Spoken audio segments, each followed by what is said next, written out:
अस्सलाम वालेकुम किसान वीरो की हाल ने ठीक ठाक जे तुसी तबीयत सेहत ठीक जे फसलों का सुनाओ फसलां ठीक ने।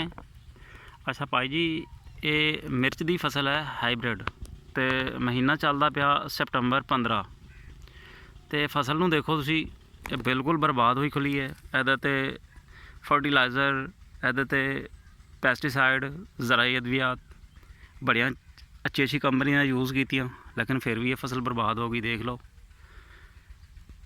असल दे विच मसला सीड का सी जिहड़ा सीड इन्हां प्रोवाइड किया वो 2 नंबर सी या वो दूसरे साल वाला सी। इन्हें उन्होंने ग्रेड करके वापसी किसानों नूं फड़ा दिता तो यकीन करो मैं हिसाब किया तो फसल पूरी घाटे च गई है।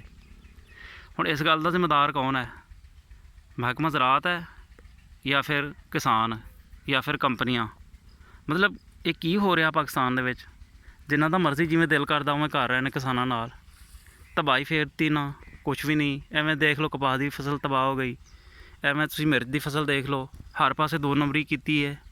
हुण महकमा ज़राअत है ये सिर्फ दफ्तर बैठा रहिंदा है, इन्हां दा कोई फील्ड च काम नहीं, ना आके कोई काम शाम करदे, ना मतलब जाके कोई 2 नंबर सीड 2 नंबर ज़राई अद्वियात या 2 नंबर फर्टिलाइज़र भी अजकल बहुत आए पाकिस्तान दे विच।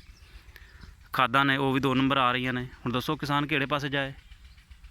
तो रेट सुन लो 6000 रुपया चिली का रेट 6000 रुपया है ना बर्बादी वाली गल।